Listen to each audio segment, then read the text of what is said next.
most people think of human trafficking, they think of something happening half a world away.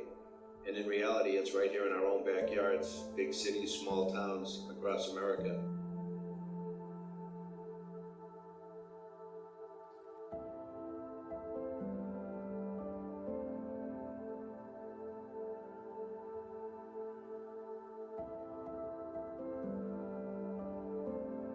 Yeah, this is dark, this is ugly, this is inhuman, but we're human and we can stop it.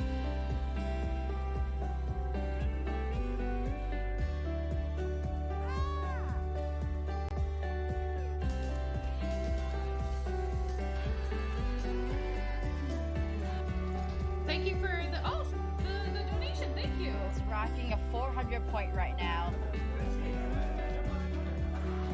It's called the Hellpour face mask. It's my life, Chad. It's 400. We're at 400. That's so cute. I love y'all so much.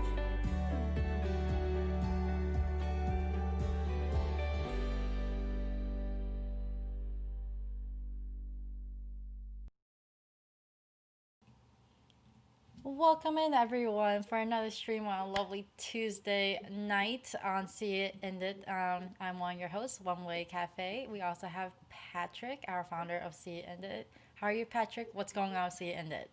Excellent. See It End It is on a hyper express to November 17th and 22nd. So we'll have our second film and arts festival. It's going to be totally online this time, so you can access it anywhere in the world. It'll be about 23 films, musical performances, dance, spoken word, and panels with a lot of really uncovering a lot of the nuance of human trafficking, because there's a lot of layers to how people are impacted by human trafficking. And for me, the last 10 years has been really committed to the prevention of human trafficking. So I look at things through that lens. And this evening we have an incredible couple of guests who have done magic with movies and done documentaries that have really opened the eyes and the hearts of an awful lot of people around the world to what's happening in the reality of human trafficking today. So I am deeply pleased to be able to welcome Siddhali Shree and Anubhuti to the podcast and hear from them, because from their perspective, and I think it's going to be quite revealing and interesting. And I'm really excited to be able to bring them to our audience. Thank you, Patrick. Thank you, Wei, for having us. It's really nice to come together online. It was a few years ago we connected in person at our screening here in Fort Worth. So that was nice to connect in person. And so thank you so much for inviting us to your platform. Yeah, it's so great to have you. I think both of you have such interesting backgrounds. Siddhali, with being currently a nun, running your spiritual center in Texas. I don't know if I can pronounce it correctly, but Siddhayatan Tirth. Yes, Siddhayatan. Yes. Siddhayatan. And also having been in the military, having served in Iraq, written, spoken, made films, and all of your advocacy work for social justice. So I'm really curious. I mean, I've gotten to know you little by little, but I really am curious about your background and how you came to activism and how you came to care about what's happening in the world. I think I've always had a nature of wanting to help other people, but it comes from a place of pain. When I was 6 years old, I was sexually assaulted. And so that brings, a lot of pain and trauma to a person. And then going to Iraq and serving in the Iraq War, I was a medic, yes, out there to help, but you're surrounded by so much violence. And so coming back home from the military, dealing with PTSD and just, again, surrounded by all of that violence. So you start to see, like, you want to do something about it. There has to be more than the violence that we see and the violence we create in ourselves. We have our internal violence. Like, we are so cruel sometimes to ourselves. So how to make these changes. And so studying under my teacher, Acharya Sri Yogesh, I learned the principle of nonviolence. And in that principle lies the respect for all living beings, that from the tiniest forms of life, even above every living being, every soul counts. And so with all that, so much freedom. And so for us to know that there are souls out there that are enslaved or in pain,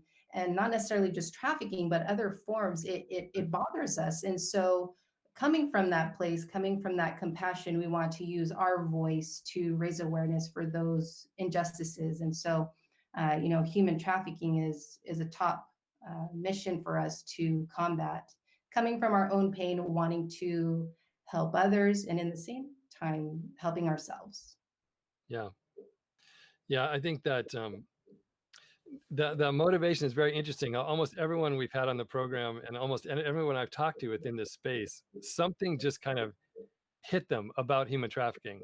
And I think it is such a crime against humanity. And it too often is not elevated to that stature of horror, but I think it really needs to be, because we're all being deprived of so much of our human family. So many people are being crushed by this imprisonment and exploitation.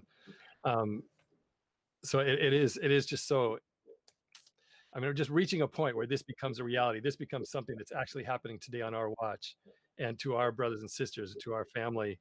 You can't just let it go. And so I'm curious about you, Anubhuti, about your kind of awakening to also to be an activist, or to feel that you just can't settle for something. You just can't let the world be as usual, and where that change started in you. Well, I think same as Sadhvi Siddhali Shree said, it's kind of like a part of you when you want to fight for injustice, and you just don't know how or how to help. But once you begin to understand what human trafficking is about, and of course, all of this is in alignment with who we are and what we teach. As Siddhali Shree mentioned, the principle, following the principle of nonviolence. But once you really understand what human trafficking is about, and I think for many of us in the beginning, it's kind of like it's too wide, it's too broad, it's not easy to really understand what human trafficking is about. But once you begin to really go in the direction of talking to the activists, talking to the advocates, talking to the survivors and the victims, then you begin to really understand what kind of cruelty is out there, what people are doing to other human beings. It's one of the cruelest things that people are experiencing, violence in the world. And once you face it, once it's right in front of you, once you see the consequences of it, there is no way to not do, not want to do something about it. It moves you, it touches your heart deeply, and you just have to do something. And for us, I think a few years ago, we didn't know exactly how we were going to help, but we did both experience child sexual abuse. And because of that fire inside of us, we knew we wanted to help children. We wanted to help the victims, and we wanted to be a voice for all of them who, don't have one. And so because of that, it was definitely something we wanted to do. And it was just a matter of how and when. And our way to contribute to this fight, to this movement, was to make films. And that has been our way to be creative, but also to have an impact within our community and within our friends and the world. So did it start with film, or did you start in another direction first, and then that led you to film when you wanted to make the difference? It started with, first, I guess, I always wanted to do something, right? I came across Siddhayatan, like you said, Siddhayatan retreat, and I wanted to improve my life. I wanted to work on myself. And so I started to learn about nonviolence. And so when you begin to learn about nonviolence, you begin to learn about love, compassion, and wanting to help others. And then after that, I moved here to Siddhayatan to become a nun. And so I started to learn from Sadhvi Siddhali Shree and our teacher, Acharya Shree. And together we both, we knew we wanted to help kids and children, but we just didn't know how and when. And so in 2015, that's 2015. when we decided to take action. It was that time. But it's always been a part of us to want to help others. I think to add to that, We do videos on YouTube for our teacher. We are into the podcasting, definitely into the arts. Anubhuti's amazing painter. She won't say it, but she is. And so we have that creativity in us. I think it's inspired by wanting to do some kind of use it for change, use it for good. So when we learned about human trafficking, we wanted to do something about it. The pain was too strong, but we also wanted to educate as well, not only others, but ourselves too. So actually making the film educated us at the exact same time because I had learned about human trafficking through the film The Whistleblower, talked about it with, Anubhuti. And then that's when we were like, oh my goodness, like this is crazy. We need to do something about it. So that's what kind of led to stopping traffic and launching a crowdfunding campaign. Very odd for monks and nuns to launch a crowdfunding campaign asking for help for filmmaking, even though that's not even our background, right? We're known as the yoga meditation teachers. Like, what do you mean filmmaking, right? So, but what's great is it created a platform now, and it's educating millions around the world. And now we're working on our second film. So one thing is we're driven by the vision, and so everything else we learned on Google and YouTube. So Will you tell us a little bit about stopping traffic and also stopping traffic 2? sure. So do you want to talk about stopping traffic? Yeah. So, Stopping Traffic 1 is our first documentary, which came out in 2017. And the mission with that film was to educate people about what human trafficking is about, to understand all the perils, and also to inspire people to take action. And we gave very specific ways that people can get involved in the fight against human trafficking, what they can do in smaller, big ways. So first film is to raise awareness about what human trafficking is, to understand it better.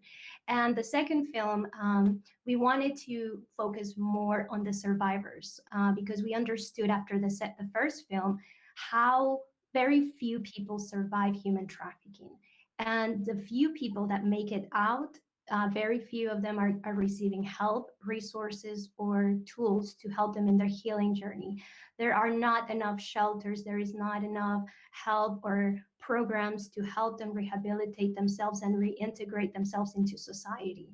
So with the second film, our goal is to now share the stories of survivors with the world, so this way people can understand what they've gone through and what they still go through post trafficking. So this way people can realize that we need to invest a lot more time, resources, programs, and everything into helping them overcome their physical, mental, and emotional pain. Yeah, it's so necessary just dealing with a lot of survivors and just seeing their stories are so valuable. I mean, for me, since I'm looking at prevention, so I try to learn. You want to learn from survivors, like how we can stop the next wave of survivors, which is, and the people who, like you said, is 1% or less than 1% who really get out. So how do we prevent anyone else from getting sucked into that to begin with? So really learning, how do we learn from survivors, support them in their future to get back to being able to live the fullest lives possible. But then also, how do we learn from them so we can prevent someone else from getting sucked in to begin with?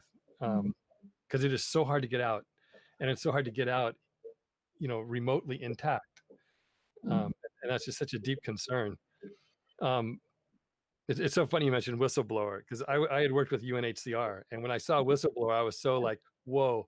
And I was really kind of alarmed. So I contacted her. She was teaching down in Costa Rica, and I contacted her and asked if UNHCR was at all implicated in in that whole situation that was explained in the movie. And she said no. That was reassuring. Yeah, really, really impactful movie. That one. Yes, and it shows the power of film, that it can move someone.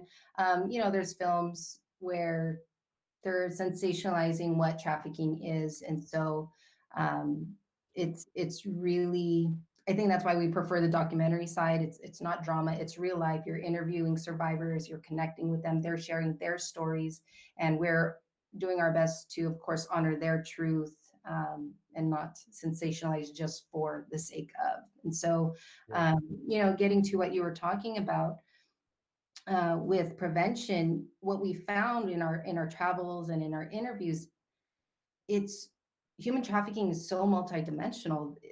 How it happens in Korea, how it happens in the Philippines, how it happens in Africa is completely different than compared to the United States. And so, you know, a lot of the time, especially in third world countries, it's because they can't afford food, they can't afford anything. And here in the United States, they might have a better life, but sometimes they're, you know, stuck in the foster system. So it's really difficult to find the solution to human trafficking, or, you know, like a prevention system that can, you know, just help across entirely.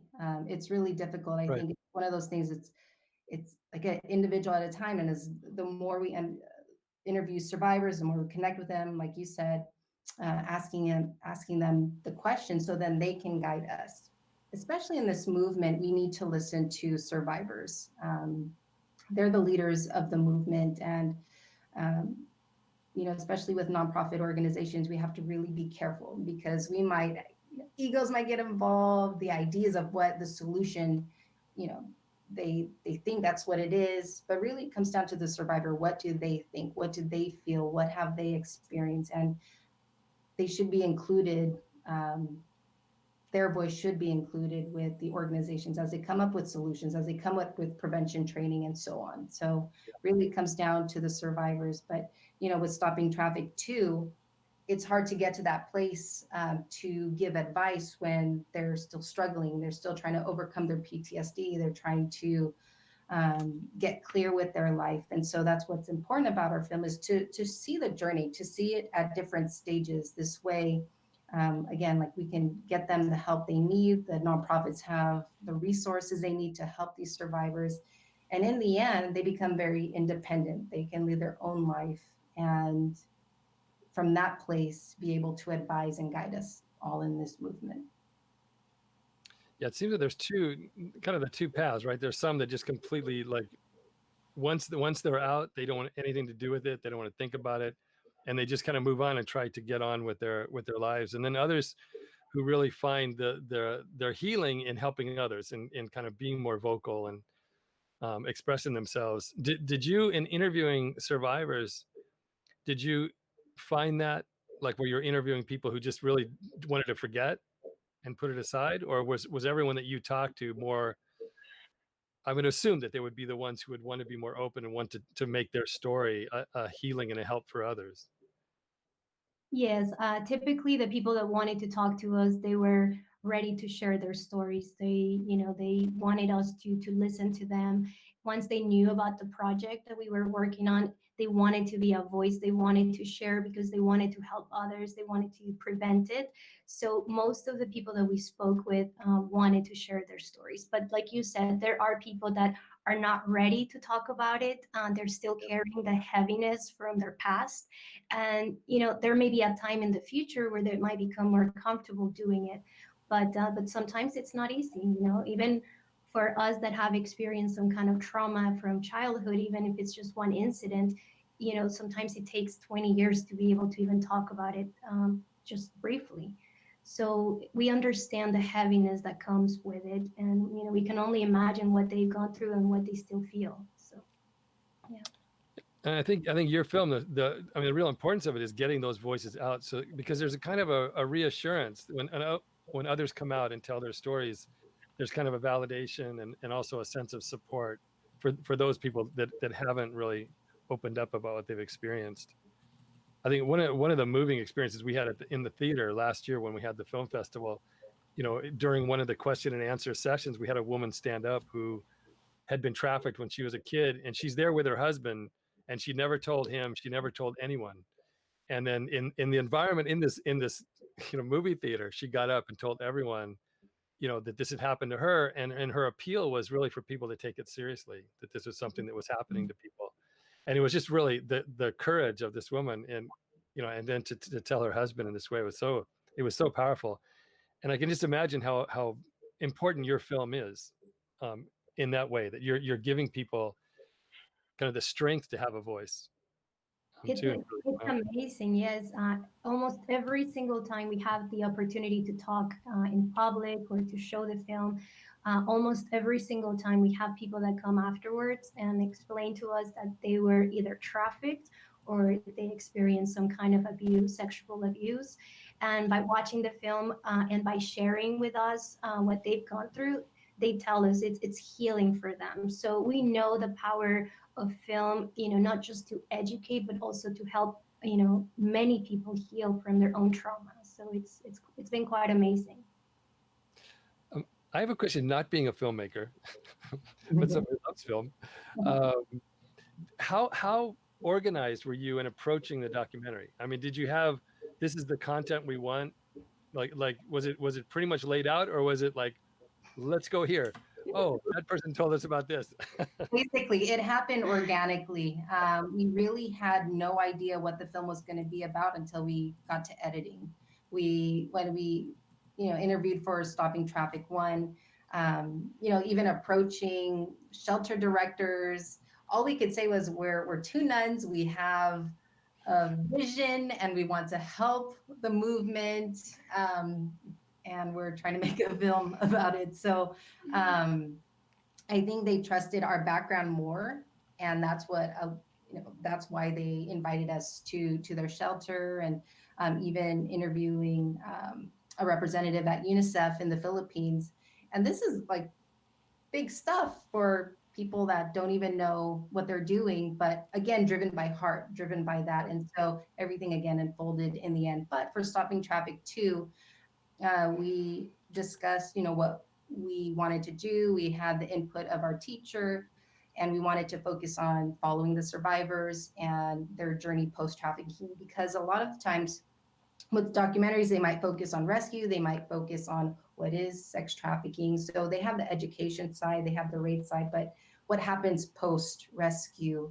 And we felt that that piece was missing, at least a deep dive into following their journey, following the symptoms they experience with their PTSD. So that's where we wanted to fill in the gap, because there's so much again. So with Stopping Traffic 2, we went in with a clearer vision, and it's amazing how things are just kind of falling into place. I remember we put it out there on Instagram, seeking survivor stories. And this survivor, Angela, had actually watched our first film in a New York theater.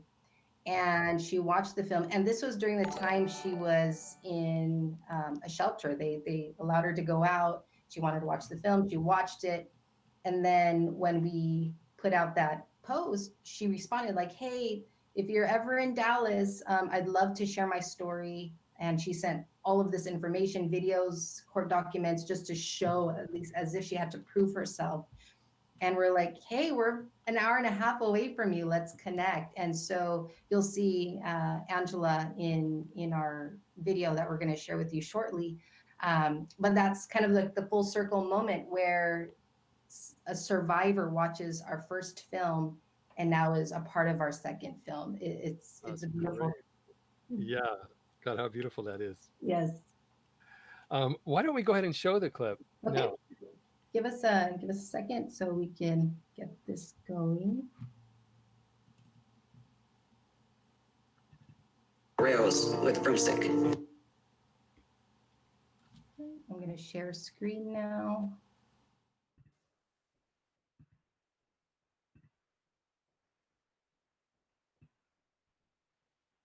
When I was 17, I met my first trafficker.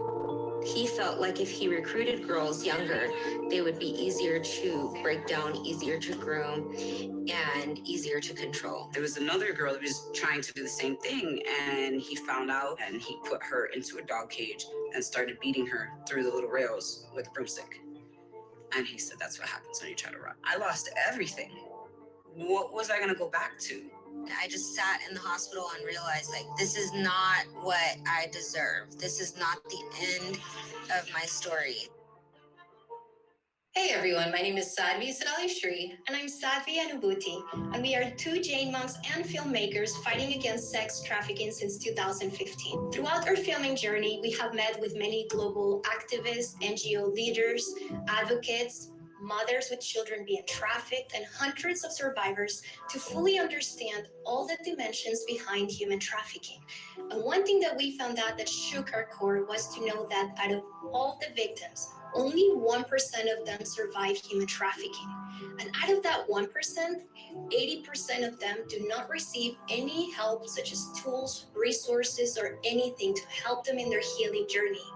And this is what really inspired us to create our second film. Our film is important because it shares the real stories of survivors post-trafficking. When you begin to understand all of the difficulties and challenges that these survivors have endured, there's no way you can turn your backs on them and not want to help them. Our film is raw and honest, while being a ray of light and inspiration. Since I learned about what human trafficking was about 10 years ago, I have spent every single day of my life to educate myself more and to try everything I can to put an end to trafficking. When I met Siddhali and Anubhuti from the Siddhali Gender Retreat, I was blown away by the passion that these women had to do everything they could as well to end trafficking. They had the fire in their eyes. They were tireless when it came to every single thing they could do. I was honored to be able to join their team and put together a film that can teach people. But I have found that the most effective way to really get the message across and educate somebody enough to get up and make change is through films. We made an amazing film called Stopping Traffic, Part 1, and that was all about raising awareness, and it taught everybody about the perils of trafficking. So even though we're doing a great thing to try to end trafficking, we have to do something to try to save the lives of those that have survived. Stopping Traffic Part 2 is crucial because it follows the journey of survivors attempting to heal and shedding a huge light on the lack of resources we have out there to help them. We love crowdfunding because that means that absolutely everyone can be a part of this project. We're almost done with filming and we need help to get to the finish line. Funds raised from this campaign will help cover our post-production costs, including editing, audio production, the film score, legal fees, global marketing, and distribution. So the good news is you can be a part of the making of this film, Stopping Traffic Part 2. You're going to be with us, but you're also going to take a big step in helping us not only to end trafficking, but to save the survivors, the 1% that make it. Thank you so much for supporting our project, your project. Thank you.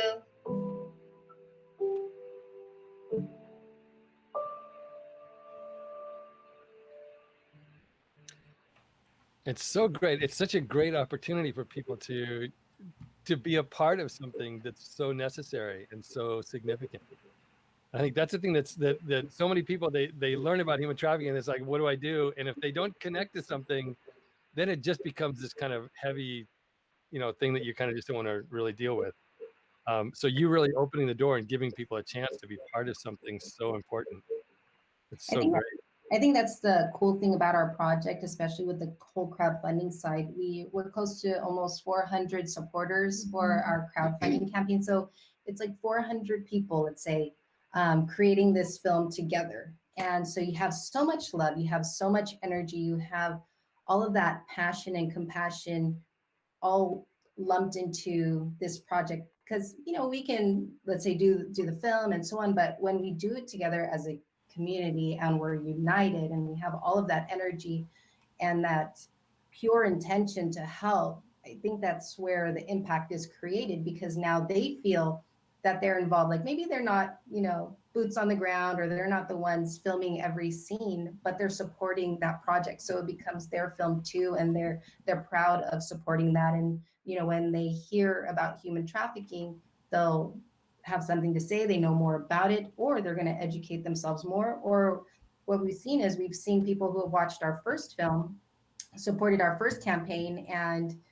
connecting us with other people. So actually someone that supported our campaign, she connected me to someone that connected me to you, Patrick. So, and that was her attending a community, a town hall meeting in Wilmington. So it's like all of these little pieces, coming together, and that's what unites us and makes this movement a whole lot stronger. And that's what the survivors need. They need a lot of people. They need a lot of love.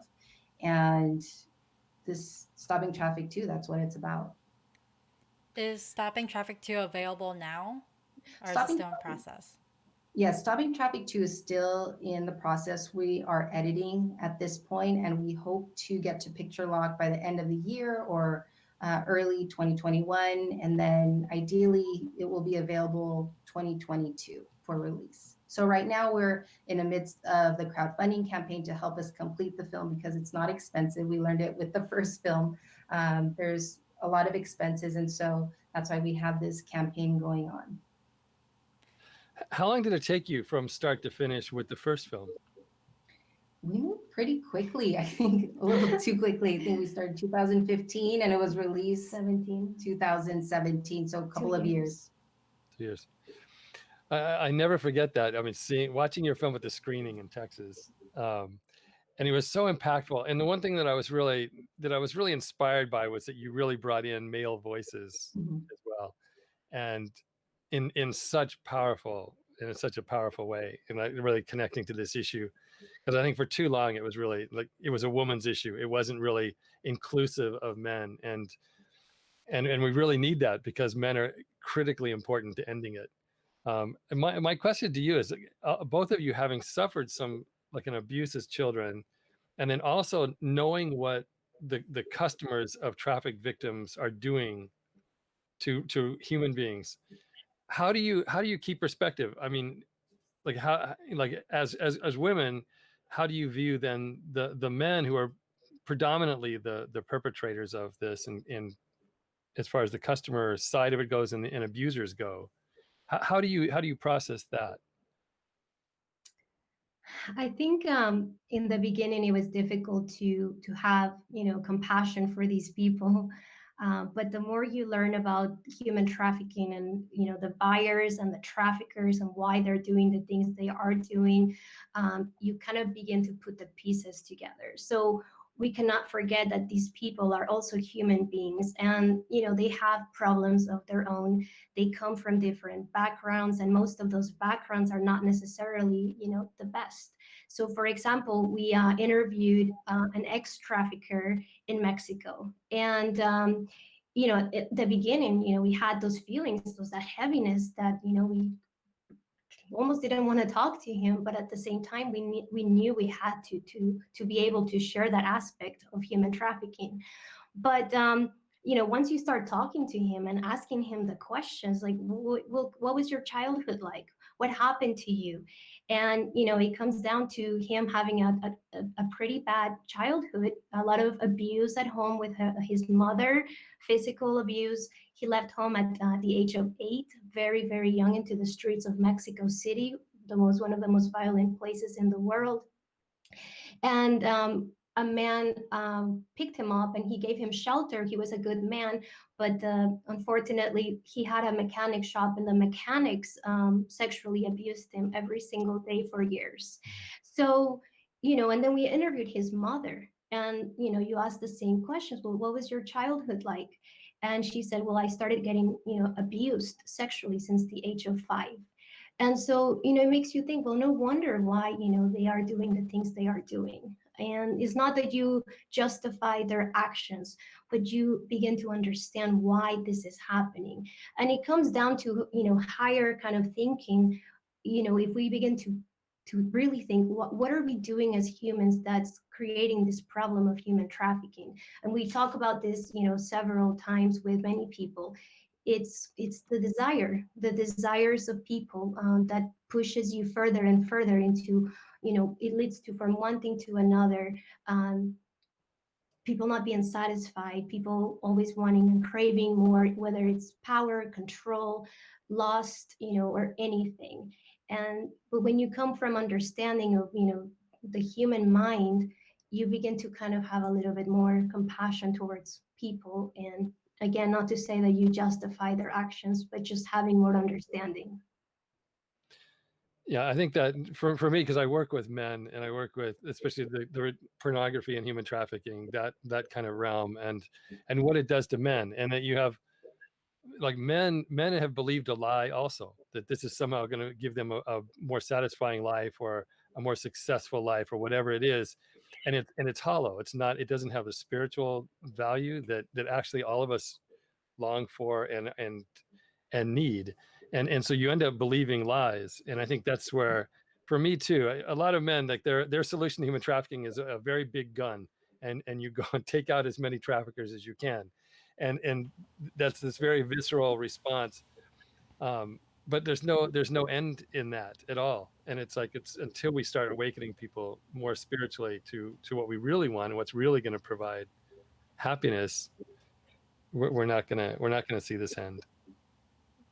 There's just so much lack of awareness and ignorance out there. So as you know, if we don't educate people, a lot of the buyers, they have no idea what the victims are going through. And unless they know, and I think that's why Stopping Traffic 2 is going to be such an amazing tool to educate those people that have no clue what the victims go through. They have no idea that when they're purchasing a woman, you know, it's not what they think it is.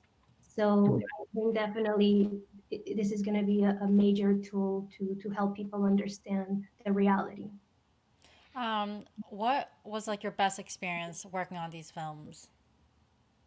For me, it's connecting with the survivors because they are so strong, they are so inspiring, they have gone through so much, and they are, with the guidance of the shelter directors, they're now hopeful, they have dreams. And so just seeing their kind of journey and seeing that glow with them. Sure, they suffered, but they're transforming that suffering into something good and bringing hope to others. So definitely connecting with the survivors, hearing them, seeing them smile, spending time with them. Like, they're normal, they're human beings. So that's a true joy for me personally.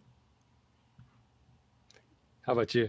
I think absolutely interacting with the survivors, it's always so inspiring, and it just feels so good to be with them.